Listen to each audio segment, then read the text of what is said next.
Dans ce grand trou du secteur 30, une bâtisse inhabitée qui passe presque inaperçue. Sur son flanc, un numéro de recensement, l'espoir d'un homme ou d'une femme qui se bat avec détermination pour acquérir une parcelle, un espoir que partagent de nombreux citoyens installés dans ces quartiers non lotis des secteurs 28, 29 et 30 de l'arrondissement de Bordeaux. Notre prière, que Dieu aide nos autorités à pouvoir nous donner des parcelles. Il y a des risques qui se sont taillés de nombreuses parcelles alors que nous les pauvres n'avons seulement que nos cours uniques. Avec ça, si on ne nous donne pas de parcelles, ce ne sera pas juste.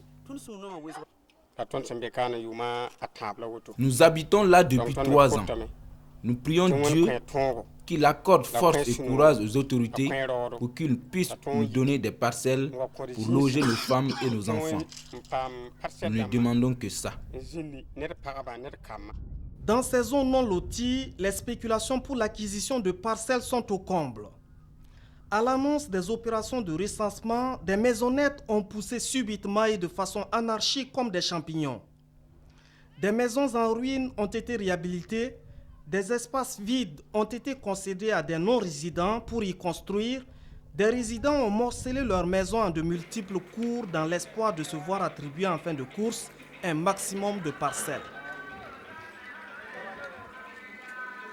Le lieu ici, la place là c'est petit. Les enfants là sont beaucoup. Donc on a divisé, mettre les enfants là dans les maisons là. C'est comme ça. Donc mon mari là, il est parti pour poursuivre. Donc on a dit que non, que pour moi là, que je ne veux pas gagner ça. Je ne sais pas ce qu'il y a. J'ai souffert pour construire la maison depuis longtemps. On dit qu'on ne me prend pas le numéro. Donc, je ne suis pas d'accord. Nous n'avons pas donné de petits terrains aux gens. Après avoir acquis le terrain non loti, ils construisent tout en divisant le terrain en deux. Aujourd'hui, ils se font plus d'argent que nous autres propriétaires terriens par la spéculation. Ils ont acquis le terrain à 5 000 ou 7 500 francs aujourd'hui. Ils le revendent à 50 000 ou 75 000 francs CFA. La zone à lotir ne peut dégager que 18 000 parcelles. Le cabinet commis à la tâche de recensement a attribué 53 000 numéros. Dans cet important lot de demandeurs, il y a ceux qui n'ont pas encore une parcelle propre à Ouagadougou et il y a ceux qui en ont déjà et qui en veulent davantage. Les résidents et les spéculateurs entrent en compétition directe. La commune devra arbitrer au profit de ceux qui sont prioritaires en utilisant au besoin les données du fichier domanial. Les hangars de Dolo ont eu des numéros et la pompe, vous voyez, la pompe qui est là, atteste que la pompe a été numérotée.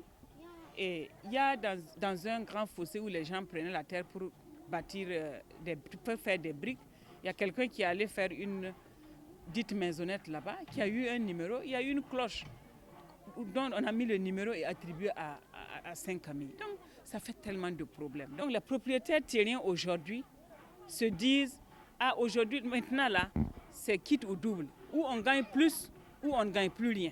Parce qu'on va nous déposséder nos terres, il faut avoir le maximum. Et on a beaucoup d'informations. Il y en a qui ont pris des listes parallèles d'amis de quoi pour pouvoir faire recenser. Tout ça, nous avons toutes ces informations.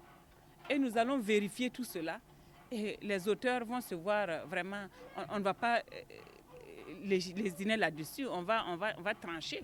Un comité ad hoc mis en place par l'arrondissement de Bordeaux a effectué des opérations de contrôle qui ont permis de mettre en évidence de nombreuses irrégularités et des abus.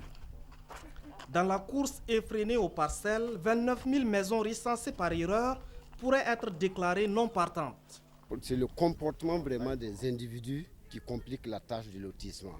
Parce que je me dis que si tu vas par exemple rien que devant les propriétaires de terrain pour chercher un terrain, il y en a qui achètent, il y en a qu'on donne. On vous donne une dimension donnée qui dépasse largement une parcelle normale. Vous prenez ça, vous morcelez, vous vendez. Bon, ça vraiment, ça complique la tâche vraiment du lotissement. Et ça complique nous-mêmes notre tâche parce que nous qui devons être les premiers à défendre ces intéressés, franchement, on a des problèmes avec l'administration. Il y a aussi ceux qui étaient dans la zone lotie. Et actuellement, je vous assure qu'à la mairie, on n'a rien d'autre à faire que ça. C'est des mutations, c'est des PUH qu'il faut signer. Et c'est ceux qui avaient les maisons en zone lotie qui vendent ça plus cher, qui vont s'acheter des terres aujourd'hui en zone non lotie, qui prennent la moitié de l'argent qu'ils construisent et qui s'achètent des vélos. Mais ces gens-là, ils ne peuvent pas être prioritaires, même s'ils sont là-bas il y a 10 ans, ils ne peuvent pas être prioritaires par rapport à ceux qui n'ont même pas une seule maison. Donc je me dis que si les gens patientent et vraiment si on nous donnait le temps vraiment de faire un travail sérieux, de reconstituer le fichier domanial et de faire des comparaisons par rapport à ce qu'on va recenser, je vous jure que nous allons faire un travail impeccable. Pour que les parcelles aillent effectivement au plus méritant, il faut nécessairement la coopération et la compréhension des résidents. Les responsables d'arrondissement, les associations des résidents et de défense du droit au logement doivent travailler à sensibiliser les populations.